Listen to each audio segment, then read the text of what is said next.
नमो नमः. मी वास्तू गायत्री जोशी, ज्योतिषी सल्लागार आणि वास्तुतज्ञ.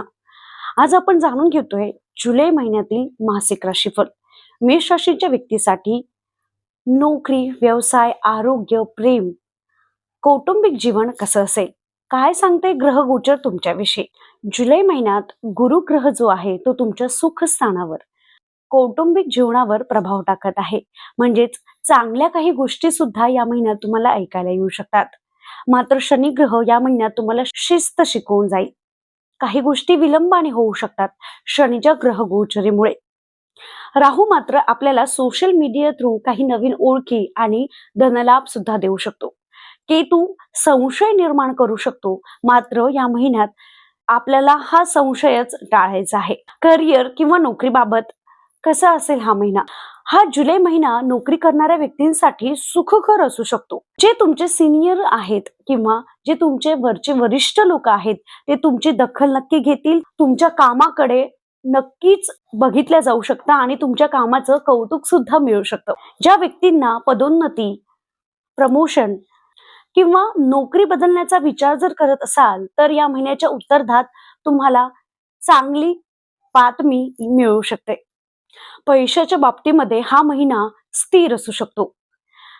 कोणाकडनं येणं बाकी असेल तर या महिन्यात ते मिळू शकतं, परंतु या महिन्यात पैशाच्या बाबतीमध्ये घाई करू नका. आर्थिक घाई तुम्हाला नुकसान करून देईल. घरामध्ये खर्चावर खर्च वाढू शकतो, त्यामुळे खर्चांच्या बाबतीमध्ये नक्कीच या गोष्टीकडे लक्ष देणे गरजेचं आहे. प्रेम आणि वैवाहिक जीवन या महिन्यामध्ये जोडीदारासोबत वेळ घालवायला नक्की मिळेल. जे अविवाहित आहे त्यांना नवीन ओळख निर्माण होऊ शकते. आपल्या जोडीदाराच्या संवादामध्ये गैरसमज येऊ देऊ नका. आणि या महिन्यामध्ये अहंकार आणि राग यावरती कंट्रोल असणे गरजेचे आहे. कौटुंबिक जीवन या महिन्यामध्ये घरामध्ये असा काही सुखकर प्रसंग उद्भवू शकतो, ज्यामुळे वेळ आपण या घरात जास्त घालवू शकाल. सोबतच आई वडिलांसोबतही वेळ घालवायला मिळेल.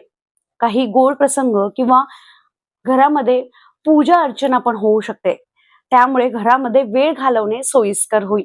आरोग्याच्या बाबतीत चिंता करण्यासारखं या महिन्यामध्ये तरी काही दिसत नाही. तरी सुद्धा झोप, डोकेदुखी आणि पोटाच्या संदर्भात छोट्या मोठ्या कुरघोडी दिसतात आहे. तर आपली योग्य दिनचर्या ठेवणे हे आपल्यासाठी फायदेकारक ठरेल. आता आपण जाणून घेऊया शुभ रंग आणि शुभ अंक. शुभ रंग लाल, मरून, केशरी आणि शुभ अंक 1, 9 आणि 18. चला जाणून घेऊया या महिन्याचे उपाय. या महिन्यामध्ये तुम्हाला रोज हनुमानाच्या मंदिरात जावं लागेल. हनुमानाचे दर्शन घेतल्यानंतर तिथे आपल्याला तेलाचा दिवा लावायचा आहे. हे आपल्याला रोज करणे शक्य नाही झाले तर आपण दर शनिवारी करू शकता. दुसरा उपाय, रोज आपल्याला सूर्याला अर्घ्य द्यायचे आहे.